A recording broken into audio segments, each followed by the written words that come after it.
शुभ संध्या। मैं अंकिता सिंह और आप चैनल 6 नेटवर्क पर 9 बजे का बुलेटिन देख रहे हैं। आइए जानते हैं आज की रात की प्रमुख खबरें। रश्मि शुक्ला को महाराष्ट्र की पुलिस महानिदेशक के रूप में फिर से बहाल कर दिया गया है, जिस पर विपक्षी दलों ने आलोचना की है। इस कदम ने राजनीतिक संवेदनशील समय में शासन और निष्पक्षता को लेकर चिंता बढ़ा दी है। बीजेपी और शिवसेना के बीच मुख्यमंत्री पद को लेकर सत्ता संघर्ष गहरा हो गया है। कोलिशन राजनीति के चलते दोनों पार्टियां मतदाता विश्वास बनाए रखने और अपने हितों की सुरक्षा करने में चुनौतियों का सामना कर रही हैं। बीजेपी के एक विधायक ने पार्टी के एमएलसी पर चुनावी अभियान सबोटेजिंग का आरोप लगाया है, जिससे पार्टी के अंदर विश्वासघात की आशंका जताई जा रही है। इस मतभेद ने अनुशासनात्मक कार्रवाई की मांग उठाई है और विश्लेषकों ने आंतरिक मुद्दों को तुरंत हल करने की आवश्यकता पर जोर दिया है। एकनाथ शिंदे ने अपने समर्थकों से आग्रह किया है कि वे महाराष्ट्र के मुख्यमंत्री आवास वर्षा पर इकट्ठा न हों, क्योंकि राज्य नेतृत्व को लेकर अटकलें तेज हैं। यह अपील मौजूदा चर्चाओं के दौरान स्थिरता बनाए रखने के लिए की गई है। एकनाथ शिंदे ने महाराष्ट्र के मुख्यमंत्री पद से इस्तीफा दे दिया है। महायुति गठबंधन अब उनके उत्तराधिकारी पर एकमत होने के लिए काम कर रहा है। न्यायमूर्ति मनोहर ने भारतीय संविधान के महत्व पर जोर दिया, जो राष्ट्र के मार्गदर्शक सिद्धांत के रूप में कार्य करता है। यह बयान संविधान दिवस समारोह के दौरान दिया गया, जब भारतीय संविधान को अपनाए हुए 75 साल पूरे हुए। वैभव सूर्यवंशी ने आईपीएल 2025 नीलामी में सबसे युवा प्रतिभागी के रूप में इतिहास रच दिया है, जिसने आगामी सीजन को लेकर रोमांच बढ़ा दिया है। एक दुखद विमान दुर्घटना में एक पायलट की जान चली गई, जो बचाव कुत्तों को परिवहन कर रहा था। इस घटना की जांच की जा रही है, जिसमें कठिन मौसम परिस्थितियां और 2 कुत्तों का बचना शामिल है। मोहिनी दे ने ए.आर. रहमान के साथ अपने रिश्ते को लेकर अफवाहों का खंडन किया है और इन आरोपों को आपराधिक करार दिया है। बेसिस्ट ने जनता से व्यक्तिगत सीमाओं का सम्मान करने की अपील की है। आज एमसीएक्स पर चांदी की कीमतों में वृद्धि देखने को मिली, जो वैश्विक मांग और बढ़ती निवेश गतिविधियों के कारण हुई।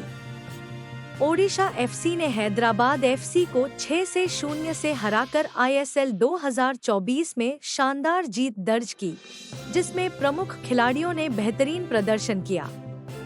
कॉपर फ्यूचर्स आज गिरावट के साथ बंद हुए, जो वैश्विक संकेतों और घरेलू मांग की कमजोरी के कारण हुआ, जबकि बाजार संभावित आपूर्ति परिवर्तनों के लिए तैयार हो रहे हैं। फ्री आधार अपडेट की अंतिम तिथि 14 दिसंबर को निकट है। जो लोग 10 साल पहले आधार कार्ड प्राप्त कर चुके हैं, उन्हें अपने विवरण को शीघ्र अपडेट करने की सलाह दी गई है। आंध्र प्रदेश ने अमेरिकी में घोटाले के आरोपों के बाद अदानी समूह के साथ पावर समझौते को रद्द करने पर विचार किया है। इस घटनाक्रम ने समूह के कानूनी और वित्तीय भविष्य पर सवाल खड़ा कर दिया है। राष्ट्रपति द्रौपदी मुर्मू ने भारत के संविधान की 75वीं वर्षगांठ पर एक समारोह का नेतृत्व किया। इस कार्यक्रम में संविधान की विरासत और इसके द्वारा आधुनिक भारत को आकार देने की भूमिका पर चर्चा की गई। साधगुरु ने बांग्लादेश में हिंदू नेता चिन्मय कृष्ण दास की गिरफ्तारी पर चिंता जताई है। इस घटना ने क्षेत्र में अल्पसंख्यकों के सामने आने वाली चुनौतियों को उजागर किया है। दिल्ली कैपिटल्स ने आईपीएल 2025 के मेगा नीलामी के लिए अपनी रणनीतिक योजना का खाका तैयार किया है, जिसमें अनुभव और युवाओं के बीच संतुलन बनाए रखने और प्रमुख खिलाड़ियों को बनाए रखने पर ध्यान केंद्रित किया जाएगा। कानूनी विशेषज्ञों का कहना है कि अदानी के खिलाफ रिश्वतखोरी के आरोपों पर ट्रंप की अध्यक्षता में फिर से विचार किया जा सकता है। इसने न्यायिक मामलों में राजनीतिक नेतृत्व के प्रभाव पर बहस शुरू कर दी है। महाकुंभ 2025 में अग्नि सुरक्षा के लिए रोबोटों का उपयोग किया जाएगा, जो पारंपरिक आध्यात्मिकता के साथ अत्याधुनिक तकनीक का संयोजन होगा। हुंडई इंडिया पर इनपुट टैक्स क्रेडिट दावों में गड़बड़ी को लेकर कर अधिकारियों द्वारा जांच की जा रही है। कंपनी के रिटर्न में अत्यधिक दावे किए जाने का आरोप है। एप्पल के एयरपॉड्स 4 को आराम और ध्वनि गुणवत्ता में नए मानक स्थापित करने की उम्मीद है, जो ANC तकनीक के साथ एक ओपन-ईयर डिजाइन प्रदान करते हैं, जो प्रीमियम फीचर्स और किफायती मूल्य को जोड़ता है।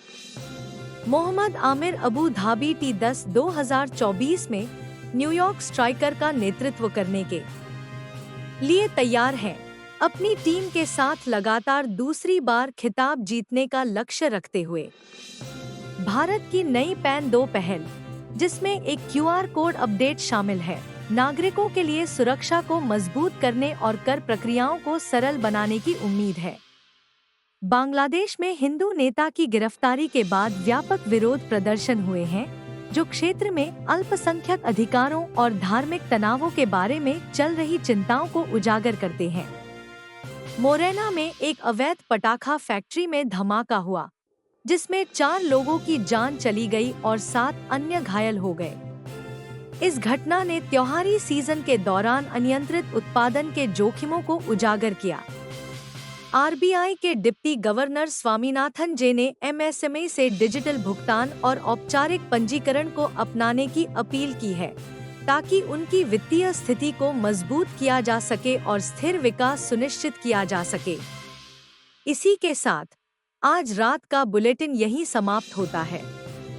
चैनल 6 नेटवर्क पर अधिक अपडेट के लिए जुड़े रहें। धन्यवाद और शुभ रात्रि।